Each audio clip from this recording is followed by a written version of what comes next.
बिस्मिल्लाहिर्रहमानिर्रहीम। नई बात के साथ मैं हूं फवाद अहमद। नाज़रीन, 5 फरवरी यौम यकजहती कश्मीर सिर्फ एक दिन का नाम नहीं बल्कि खिराज तहसीन पेश करने का नाम है उन लोगों को जिन्होंने आज़ादी कश्मीर की खातिर अपनी जानें दी, उन लोगों की खातिर जिन्होंने भारत के तसल्लुत को कभी तस्लीम नहीं किया। उन लोगों का तस्करा करने की बात है, उन लोगों से बात करने की बात है कि जिन्होंने कश्मीर की खातिर अपने ख़ानदान को छोड़ दिया, अपने ख़ानदान को कुर्बान किया। LOC नामी खूनी लकीर ने इस पार और उस पार कश्मीरी ख़ानदानों को तकसीम कर दिया।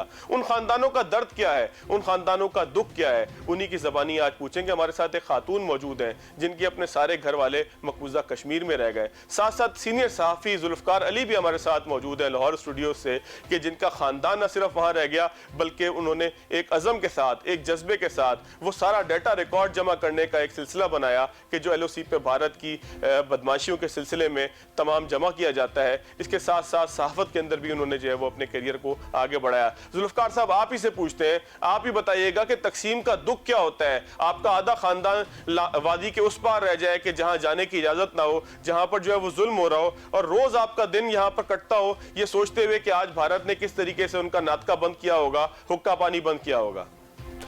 ये काफ़ी मतलब इसको इस मतलब इस पेन को डिस्क्राइब करना बहुत मुश्किल है। मतलब मैं आपको ये बताता हूँ कि मेरी मदर की जब 2009 में डेथ हुई तो मैं वहाँ नहीं जा सका, मैं वहाँ पे मौजूद नहीं था। लेकिन उसमें मुझे ये नहीं पता था कि उनकी डेथ किस वजह से हुई, सिर्फ मुझे ये पता था कि उनकी डेथ हुई। और मुझे 9 साल बाद ये पता चला कि उनकी डेथ थ्रोट कैंसर से हुई। मुझे नहीं बता। अच्छा जुल्फ़कार साहब, कौन कौन आपका वहाँ पर रह गया? मेरे तो सारा ख़ानदान वहीं पे है। मैं जब यहाँ आया था अकेला आया था, और तो बाकी सारे ही मेरे ख़ानदान के लोग उधर ही हैं। मेरे पेरेंट्स की डेथ हो चुकी है, और 2016 के जो वहाँ पे जो एहतजाज था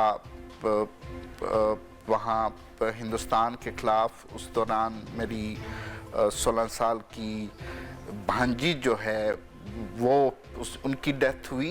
तो मतलब उस ज़ाहिर हम नहीं जा सकते हैं, कोई भी खुशी हो गमी हो तो ये मुमकिन ही नहीं है कि हम वहाँ जा सकें। और अगर कोई डेथ होती भी है क्यों हुई, क्या हुई, काज का हमें नहीं पता होता, ना वो बताते हैं कि परेशान ना हो कोई, तो बहुत मुश्किल होता है। अभी जब सिचुएशन लास्ट ईयर अगस्त के बाद अब तक की जो सिचुएशन वहाँ रही, मतलब कहीं महीनों तक तो हमारी बात ही नहीं हुई घर वालों से कि वो किस हाल में हैं, वो क्या करते हैं वहाँ, मतलब क्या परेशानी का सामना है।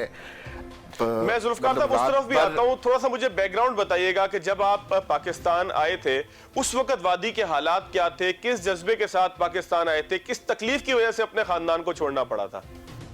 देखिए, वहाँ पे जब मैं यहाँ आया तो मैं वहाँ पढ़ रहा था, और मैं बेसिकली मेरी ये ख्वाहिश थी कि मैं डॉक्टर बनूँ। लेकिन जब वहाँ हम अपने ही कॉलेज में, इवन जब मूवमेंट 1988 में जब शुरू हुई, उससे पहले भी हम एंटी इंडिया वहाँ प्रोटेस्ट करते रहते थे कॉलेज के अंदर। लेकिन जब वहाँ पे ये स्ट्रगल जो है वहाँ शुरू हुई 1988 में, तो ज़ाहिर है हम भी उसी स्ट्रगल का हिस्सा थे। हम और हमारा जिस तरह से मुमकिन हो सकता था कि हम उस स्ट्रगल में कंट्रीब्यूट करें। और लेकिन साथ ही साथ हम ये सोचते थे कि मतलब कि पढ़ना भी है, और मैं ये चाहता था कि अगर मैं डॉक्टर बनना चाहता था। एंट्रेंस टेस्ट मैंने क्वालिफाई किया। एंट्रेंस टेस्ट क्वालिफाई करने के बाद मैं यहाँ पे आया। फिर हमने ये सोचा कि नहीं, डॉक्टर बनने से ज़्यादा अहम ये बात है कि हम जो ज़िंदगी हम गुजार रहे हैं, तो उस तरह की ज़िंदगी जो है हमारी आने वाली नस्लें उस तरह की ज़िंदगी ना गुजारें, और हमें कुछ करना चाहिए ताकि हम अपने इस वतन को हिंदुस्तान से आज़ाद कराएं। तो यही जज्बा था जिस जज्बे के साथ हम यहाँ आए। तो यहाँ पे मैंने जो है आते ही कामकाज शुरू किया। उसके बाद मैंने कहा कि मैं क्या कर सकता हूँ कश्मीर के लिए। तो मैंने मतलब फिर सहाफ़त शुरू की اور اس مطلب بی بی سی کے لیے بہت ایسا کام کیا، رائٹرز کے لیے کیا، ہیرلڈ کے لیے کیا، اے ایف پی کے لیے کیا. تو اس پہ ہم صرف کشمیر، ظاہر میں مظفر آباد سے رپورٹ کرتا تھا تو یعنی کہ کشمیر ہی ذوالفقار صاحب ہم یہ ہمارا کہہ سکتے ہیں کہ آپ کے ڈاکٹر بننے کی خواہش جو ہے وہ ہندوستان کے قبضے کے نام ہو گئی اور آپ اپنی خواہش کی تکمیل کی طرف نہیں جا سکے. میں دوبارہ آپ کی طرف آتا ہوں. ایک خاتون ہمارے ساتھ موجود ہے، عصمت آرا صاحبہ. انہوں نے بھی وہاں سے ہجرت کی، ان کا خاندان وہاں پر موجود ہے، مقبوضہ کشمیر میں موجود ہے، اور اب آرٹیکل 370 کے بعد ظاہر ہے کہ ان کا رابطہ کس طریقے سے ہوتا ہے ان سے یہ ضرور پوچھیں گے. لیکن ابتدائی طور پہ عصمت آرا صاحبہ بہت شکریہ آپ کا، آپ اسٹوڈیو سے تشریف لائیں. کافی دیر سے آپ انتظار بھی کر رہی ہیں پروگرام شروع ہو، کس طریقے سے بات ہو سکے. یہ بتائیے گا کہ کیا تکلیف دہ حالات تھے کہ جس کی وجہ سے آپ کو وہاں ہجرت کرنے پڑی، اور ہجرت کرنے کے بعد کب تک آپ کا اپنے خاندان سے رابطہ رہا، رابطہ ہوتا کیسے تھا؟ آرٹیکل 370 کے بعد کیا ہوا میں آپ سے بعد میں پوچھوں گا. پہلے پس منظر ذرا بتائیے گا اپنی ہجرت کا اور ساری تکلیف کا کہ جو آپ کو اٹھانا پڑی. ہاں، پہلے تو میں آپ کو اعوذ باللہ من الشیطان الرجیم بسم اللہ الرحمن الرحیم، پہلے تو میں آپ کو 370 کا جب انڈیا نے ختم کیا تو اس وقت ہم حج پہ تھے. پہلے میں آپ کو اس کو بتاؤں کہ کیا تکلیف دہ ٹائم تھا وہ ہمارے لیے. ہمیں حج پہ تھی اور وہاں آکوپائڈ کشمیر سے میری بہن بھی آئی تھی، تو بہنوئی بھی آئے تھے، وہ بھی آئے تھے حج پہ، ہم ساتھ ہی تھے. میں یہاں سے گئی تھی، وہ وہاں سے آئی تھی. تو اچانک جو ہے اگست میں ہم مکہ میں تھے تو اچانک ان کو گھر پہ کال ہی نہیں مل رہی ہے. ہاں، کچھ دنوں پہلے ان کو کہہ رہے تھے کہ آپ گھروں میں بند ہو جائیں، لیکن یہ نہیں بتاتے تھے. پھر انہوں نے ڈی سی کو فون کیا، ڈی سی نے کہا ہمیں بھی کچھ اطلاع نہیں ہے لیکن کچھ ہونے کو جا رہا ہے. تو سب کچھ بند ہو رہا ہے، آرمی آ رہی ہے، آرمی کڈنیپ کر رہی ہے، ہر گھر کے سامنے آرمی ہے. جیسے کہ آپ جانتے ہیں کہ پاکستان کشمیر کی جو ہماری آبادی 80 لاکھ ہے اور اس وقت 10 سے 12 لاکھ جو ہے آرمی وہاں پر ہے. تو انہوں نے کہا کہ نہیں کچھ ہونے کو جا رہا ہے، اس لیے گھروں میں کچھ راشن رکھیں، کچھ رکھیں. لیکن اینڈ تک انڈیا نے پتہ نہیں لگنے دیا، جب تک کہ صبح اناؤنس ہوا کہ آپ گھروں سے نہیں نکل سکتے، گھروں میں بند رہیں. اور یہی نہیں کہ گھروں کے باہر میری بھانجیاں اکیلی گھر پہ تھی، وہ اتنی ہراسمنٹ میں تھی کہ وہ چیختی تھی کہ ہم کیا کریں. کسی کو کسی گھر سے آنے یا جانے کی اجازت نہیں تھی، اور باہر آرمی. یہ میں آپ کو وہ سین سنا رہی ہوں جو کہ مجھے بھانجی نے فون پہ سنایا، اور پھر اس کے بعد رابطہ ہی بند ہو گیا کہ باہر انڈین آرمی ہے اور وہ طبلہ بجا رہے ہیں، وہ بینڈ بجا رہے ہیں، وہ پتھر گیٹس پہ مار رہے ہیں کہ وہ مطلب رات کو سونے جیسے انہوں نے جشن منا رہے ہو، جیسے فتح کیا انہوں نے کوئی علاقہ. ہراسمنٹ لوگوں کو کر رہے ہیں کہ سونے نہیں دے رہے تھے لوگوں کو، کہ وہاں ٹین کی چھت ہوتی ہے برف کی وجہ سے، ٹین پہ پتھر مار رہے تھے کہ اس طرح سے لوگوں کو ڈرا رہے تھے کہ مطلب آپ لوگ جو ہے کڈنیپ گھروں میں بند کیا. جیسے کہ دنیا آج 1 سال سے لاک ڈاؤن ہو رہی ہے، تو میں تو کہہ رہی ہوں کہ انڈیا ہمارا کشمیر جو ہے، ہمارے بہن بھائی آج 2 ایئرس سے لاک ڈاؤن میں ہیں. یعنی کہ جو دنیا کرونا کی وجہ سے اب لاک ڈاؤن ہوئی، کشمیر تو وہ تکلیف پہلے سے دیکھ رہا تھا. اچھا مجھے بتائیے گا کہ آپ جس وقت وہاں سے آئیں، جس وقت آپ نے یہاں اس پاکستان میں آئیں، آزاد کشمیر میں آئیں، اس وقت کیا حالات تھے کشمیر کے؟ کیا حالات تھے کہ آپ کو اپنا خاندان چھوڑنا پڑا اور یہاں پر اس پاکستان میں آنا پڑا؟ ہاں، ہمارے اس وقت جب یہ تحریک شروع ہوئی ہے اس وقت تو اس وقت بھی بہت زیادہ حالات خراب تھے، کیونکہ اس وقت بھی یہی انڈیا نے کیا تھا کہ نہ اگر ایجوکیشن لیتے تھے تو جابس نہیں مل رہی تھی، ہمیں اپنا میرٹ نہیں دیا جا رہا تھا، تو لوگوں کو بند کرتے تھے کہ اگر کوئی آواز اٹھاتا تھا تو اس کو جیلوں میں بند کرتے تھے. تو اس وجہ سے بہت سارے لوگوں کو مائیگریٹ ہونا پڑا. پھر لوگوں نے شاید یہی سوچا کہ شاید ہمیں پاکستان ہیلپ کرے، تو پاکستان کی طرف انہوں نے اپنا منہ موڑ لیا. یہاں سے مجھے یاد ہے اچھی طرح، میں اس وقت آزاد کشمیر مظفر آباد میں تھی، کہ جیسے بیڑ اور بکریاں بند تھی، اس طرح سے ہمارے جوان کالج، یونیورسٹیز سے، اسکول سے آتے تھے اور بسوں میں بھر کے، اور وہ بارڈر پہ تھے. اور وہاں پر میں پوری رات ان کے ساتھ اٹھتی تھی، ان کو کھانا کھلاتی تھی. لیکن میں آپ کو کیا کہوں کہ جانوروں کا برتاؤ ان کے ساتھ کیا جاتا تھا. ایک روم میں 100 200 بچے بند تھے، اور پھر وہاں بیچارے وہ کچھ تو بارڈر پہ شہید ہو گئے، وہ چیل اور کاؤں کے گئے، وہ ان کو چیل اور کاؤں نے کھایا، ان کو کوئی دفنانے والا نہیں تھا. کشمیر کی بہت درد بری کہانی ہے، یہ بہت لمبی کہانی ہے. तो अब और मैं क्या बताऊं कि आपको कि अच्छा, वहाँ हालात, लोग ये कहते हैं, इंडिया ये इल्जाम लगाता है कि जो कश्मीर के अंदर मूवमेंट चली, उस मूवमेंट की वजह से कश्मीर के हालात खराब हुए, वरना उससे पहले तो बहुत सुकून था, कश्मीर बहुत अच्छे तरीके से जा रहा था। ये हिंदुस्तान का एक इल्जाम है कि कश्मीरियों की मूवमेंट ने उस सारी चीज को खराब किया। आप उससे पहले भी वहां पर मौजूद थी, क्या उससे पहले बहुत अच्छे हालात थे कि जो मूवमेंट के बाद खराब हो गए? नहीं, हालात तो कभी सही नहीं थे। जबकि एक इंसान को राइट्स नहीं दिए जा रहे हैं, उनको अपना मेरिट नहीं दिया जा रहा है, तो फिर तो उसका फिर यही रिजल्ट निकलता है कि वो फिर यही हाइपर हो जाता है, वो बाहर निकलता है। तो इसी वजह से जो है कश्मीरी बाहर निकले, उन्होंने चाहा कि हमें कोई हेल्प कर लें, हम भी आज़ादी लेना चाहते हैं। अगर सुकून था, अगर उनको मेरिट्स मिल रहे थे, अगर उनको सब कुछ मिल रहा था, फिर तो कोई जवाज़त ही नहीं थी। जैसे आज़ाद कश्मीर में देख रहे हैं आपको, उनको अपने मेरिट्स मिलते हैं, उनकी जॉब मिल रही है, उनको पाकिस्तान अपने बेनिफिट्स दे रहे हैं, तो वो उनको कोई मसला नहीं है, वो आराम सुकून से रह रहे हैं। वो पाकिस्तान में आ रहे हैं, पाकिस्तान में जॉब कर रहे हैं, बाहर जा रहे हैं। हम तो इंडिया में जाएंगे पढ़ने के लिए, वहाँ मारेंगे हमारे बच्चों को। हम इंडिया में जाएंगे जॉब करने के लिए, वहाँ उनको मार देंगे। बेटियों की इज्जत नहीं है, न कहीं इंडिया में ना कश्मीर में, तो हम कहाँ जाएं? अच्छा, हिंदुस्तान के फौजी रवैये के हवाले से मैं आपसे बात करूंगा, क्योंकि आप लोग चशमदीद गवाह हैं। हम तो सुनते हैं, मीडिया के जरिए सुनते हैं, हम तो अखबारात में पढ़ते हैं, अब तो वेबसाइट्स के ऊपर वीडियोस आ जाती हैं, उससे हमें मालूम होता है। लेकिन हकीकी तस्वीर क्या है एक ऐसे कश्मीर के अंदर कि जहाँ आए रोज हड़ताल होती हो हिंदुस्तान के तसल्लुत के खिलाफ? वहाँ लोग कारोबार किस तरीके से चलाते हैं, वहाँ के लोग जीना किस तरीके से, अपना गुजर बसर किस तरीके से करते हैं, इसके ऊपर बात करेंगे आफ्टर शॉर्ट। ब्रेक के बाद एक मरतबा फिर खुशामदीद। बात हो रही है ऐसे खानदानों की जो तकसीम हो गए LOC की वजह से, हिंदुस्तान के गासिबाना कब्जे की वजह से, हिंदुस्तान की बदमाशी की वजह से, हिंदुस्तान के उस सारे रवैये की वजह से कि जिसकी वजह से लोगों ने मकबूजा कश्मीर से आज़ाद कश्मीर की जानिब हिजरत की और आज पाकिस्तान के मुख्तलिफ इलाकों में मौजूद हैं। जुल्फ़कार साहब, दोबारा आपकी तरफ आता हूँ। क्या सूरत हाल थी उस वक्त के जो आपने अपनी आंखों से देखा, एक ऐसे इलाके के अंदर के जहाँ आए रोज हड़ताल होती है, एक ऐसे इलाके के अंदर जहाँ आए रोज कर्फ्यू होता है, एक ऐसे इलाके के अंदर जहाँ आए रोज नौजवानों को उठाकर ले जाया जाता है, वहां के लोग गुजर बसर किस तरीके से करते हैं? हालात वादी के क्या थे जो आपने खुद देखे? उसके बाद आइएगा जो आपको मालूम हुए वो आप मुझे बाद में बताइएगा, पहले अपनी चशमदीद चीजों को बताइएगा। देखिए, जब मैं वहां पे था तो जब ये स्ट्रगल शुरू हुई तो ये मतलब लाखों लोग सड़कों पे आ रहे थे जो हिंदुस्तान के खिलाफ वहां प्रोटेस्ट कर रहे थे। मतलब एक जब भी यानी एक स्पॉन्टेनियस था, ये नहीं कि कोई कॉल दे रहा था या कोई लोगों को ये कह रहा था कि बाहर आओ, नहीं, एक स्पॉन्टेनियस रिएक्शन जो लोगों का था, जो इतने सालों से मतलब दबे हुए थे, तो वो रिएक्शन हमने सड़कों पे देखा। मतलब उसमें हम भी होते थे और हर इलाके से, हर गांव से, हर टाउन से, हर सिटी से लोग श्रीनगर की तरफ आते थे। तो हमने लाखों का मजमा श्रीनगर में देखा।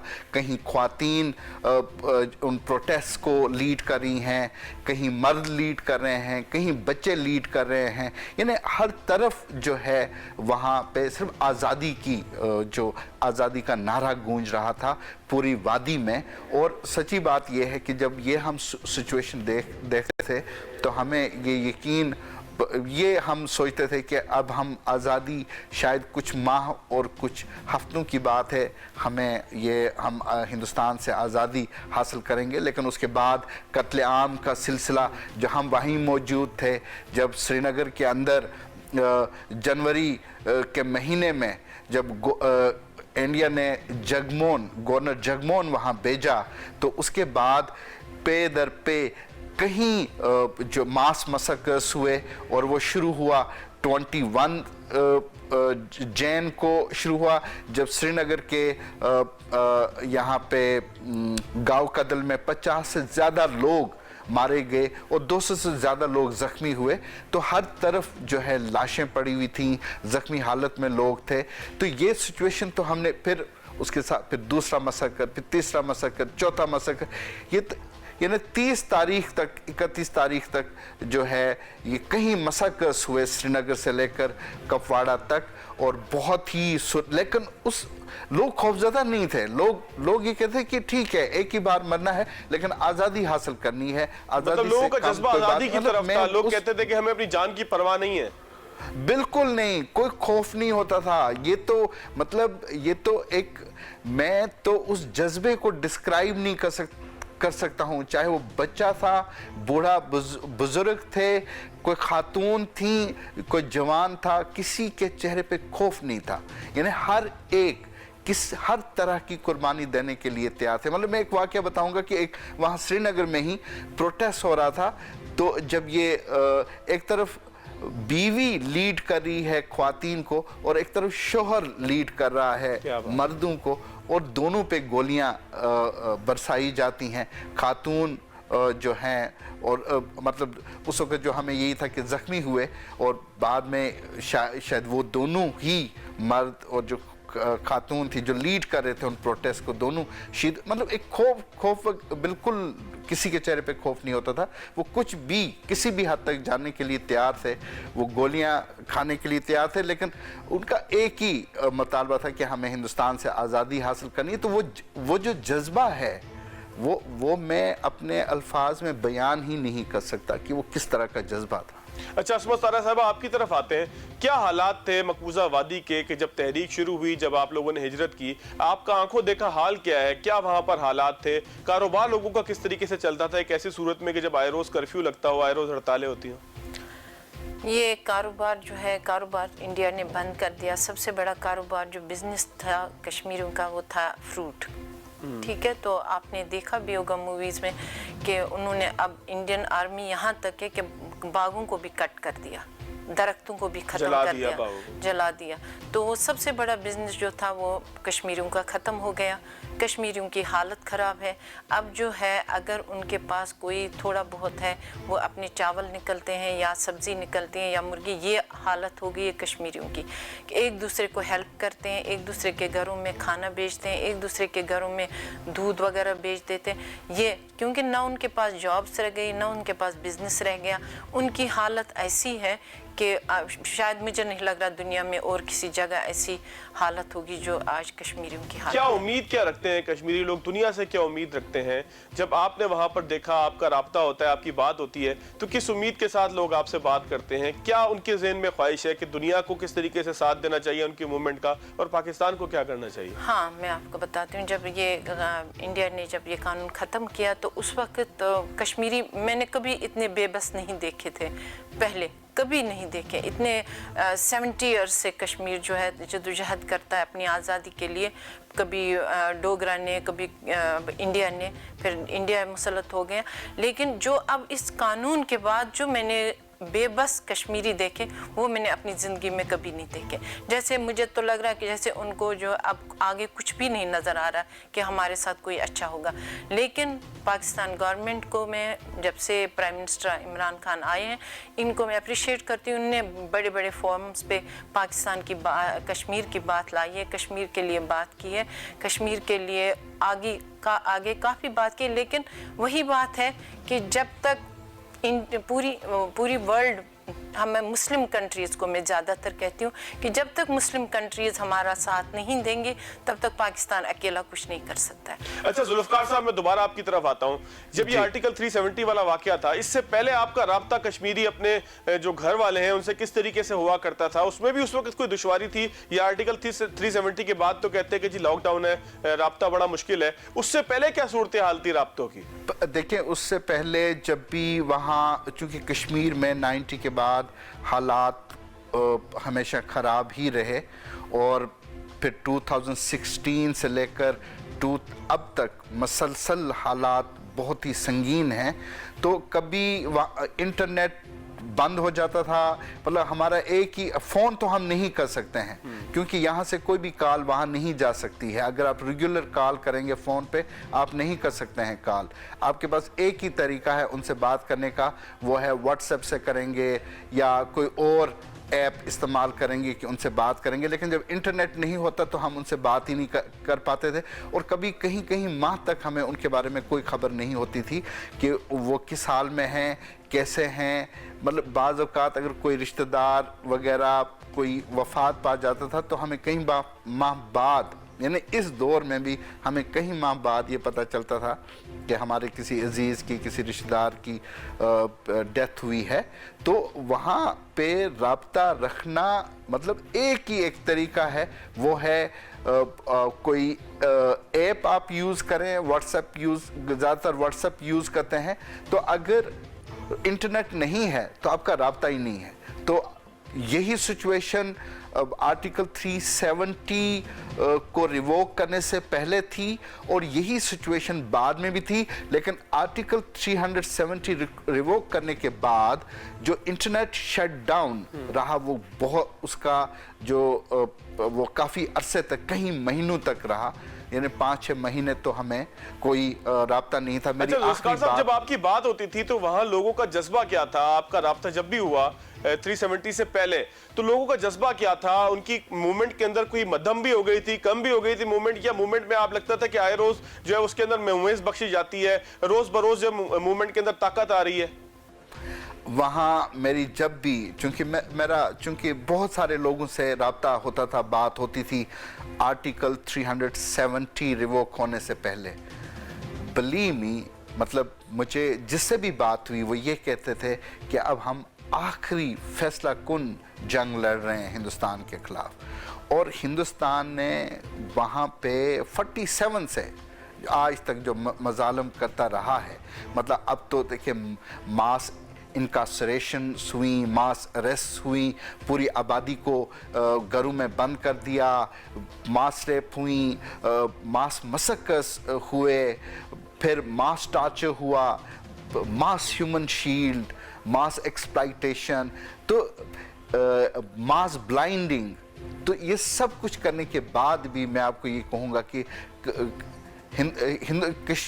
کشمیری بالکل آج بھی ہندوستان سے خوفزدہ بالکل نہیں ہے، اور نہ ہی ہندوستان ان کے وہ جو جذبہ آزادی ہے ان سے وہ چھین سکا ہے۔ وہ آج بھی یہی ان کی خواہش ہے کہ ہم ہندوستان سے آزادی حاصل کریں۔ ہم ظاہر اب ٹویٹر پہ ہوتے ہیں، بہت سارے لوگوں سے بات بھی ہوتی ہے، تو یعنی کہ مجھے کوئی ایسا شخص نہیں لگا جو یہ کہے کہ ہم تھک گئے ہیں۔ بالکل ٹھیک ہے، یعنی کہ جد و جہد جو ہے وہ کبھی بھی مدھم نہیں پڑی، کبھی بھی کمزور نہیں پڑی، بلکہ آئے روز جو ہے اس میں طاقت آتی رہی۔ ذوالفقار صاحب ایک بریک لیتا ہوں، اسما صاحبہ ایک بریک لیتا ہوں، بریک کے بعد آؤں گا تو پوچھوں گا کہ آرٹیکل 370 کے بعد کیا حالات ہیں؟ کیا ہندوستان کے اس آرٹیکل 370 ریووک کرنے کے بعد آپ لوگوں کے جذبوں میں کوئی کمی آئی ہے؟ یہ جذبہ پہلے سے زیادہ جو ہے وہ مضبوط ہو گیا ہے؟ آزادی کشمیر کا راستہ کیا ہوگا؟ اس پر بھی بات کی جائے گی پروگرام میں آفٹر شارٹ بریک۔ مضبوط بریک کے بعد ایک مرتبہ پھر خوش آمدید۔ آرٹیکل 370 کے بعد کیا صورتحال ہے کشمیر کی؟ رابطہ کس طریقے سے ہو رہا ہے؟ ان خاندانوں کا رابطہ کہ جن کے پیارے مقبوضہ کشمیر میں رہ گئے اور وہ یہاں آزاد کشمیر میں ہیں یا پاکستان کے مختلف علاقوں میں اپنے پیاروں سے رابطوں کے منتظر ہیں۔ علاقے کا حال کیا ہے؟ وادی کا حال کیا ہے؟ رابطوں کا حال کیا ہے؟ پیاروں کا حال کیا ہے؟ سب کے اوپر بات کریں گے۔ ذوالفقار صاحب دوبارہ آپ ہی کی طرف آؤں گا، آرٹیکل 370 کے بعد کیا صورتحال ہے؟ کوئی رابطہ ہوا آپ کا اپنی فیملی سے؟ اگر رابطہ ہوا تو انہوں نے کیا بتایا؟ وادی کی کیا صورتحال ہے؟ بھارت کے ظلم و ستم کی کیا صورتحال ہے؟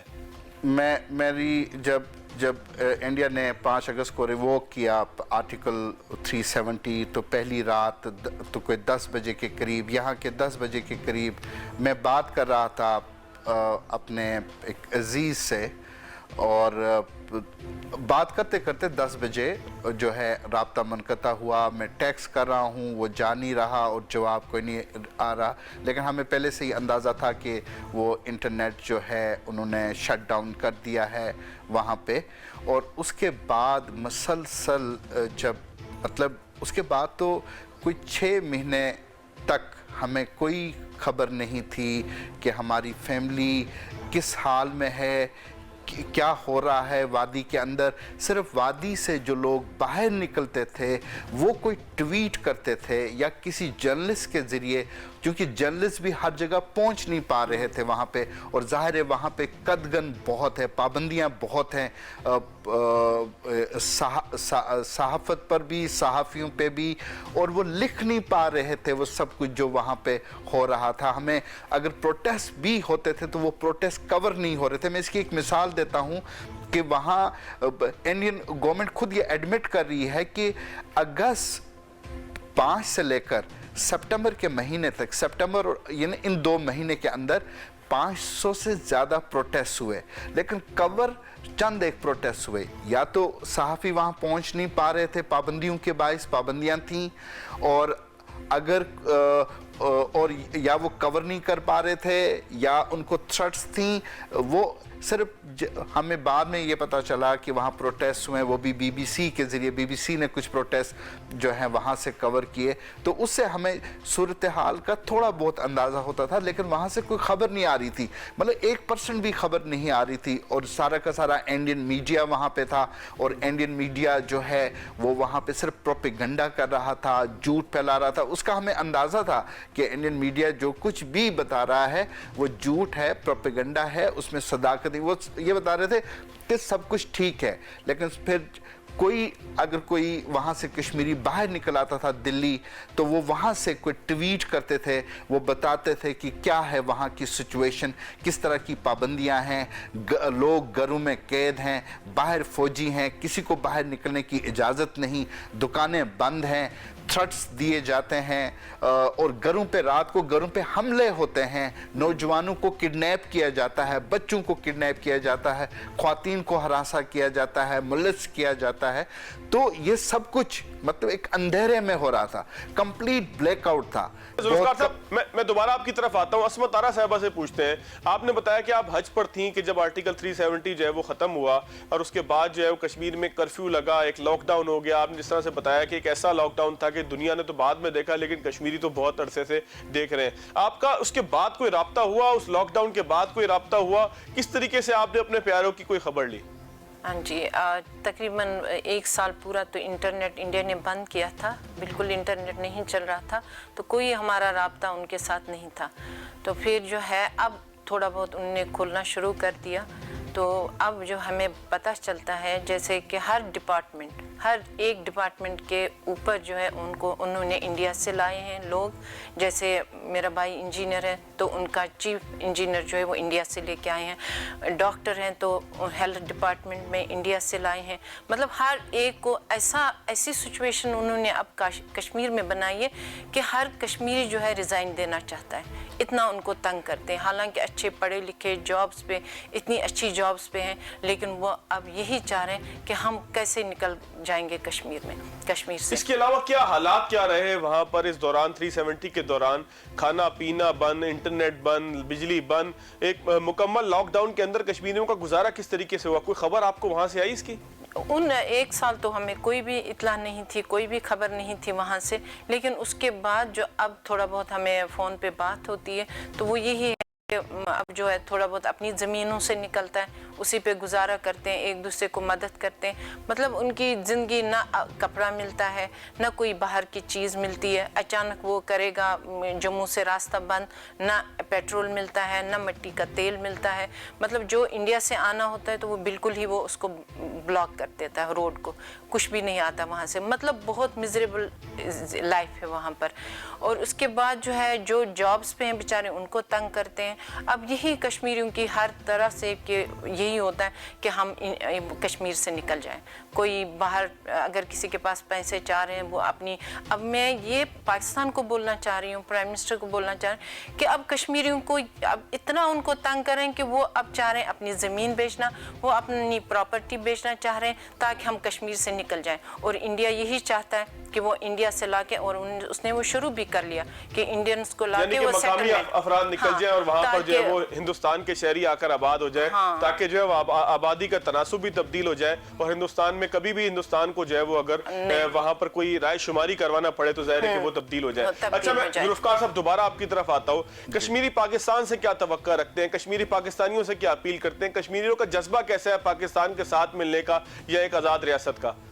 देखिए, मैं आपको ये बताऊंगा कि कश्मीरियों की कुल आबादी जो इस वक्त जहां जो सीज में है वो कोई 1 करोड़ है, और दूसरी तरफ जो फ़ौज है वो इंडिया की वो 10 लाख है, और 1.3 बिलियन के करीब पॉपुलेशन की फ़ौज है। और वो न सिर्फ वो कश्मीरी अंडर अटैक हैं फ़ौज के, बल्कि वहाँ के मीडिया के, वहाँ के पॉलिटिशियंस के, वहाँ के जो उनके शिद्दत पसंद मैं अमूमन उनको कहता हूँ सैफरन टेरर ग्रुप्स, जो state backed saffron terror groups हैं उनके, फिर वहाँ साइकोलॉजिकल जो वार है वो, फिर लैंड ग्रैबिंग जो शुरू की है वो, फिर उनकी ख्वाहिश के यहाँ से डेमोग्राफी चेंज हो, डेमोग्राफी चेंज करने की कोशिश, उनके बागात का कत्ले आम किया जा रहा है,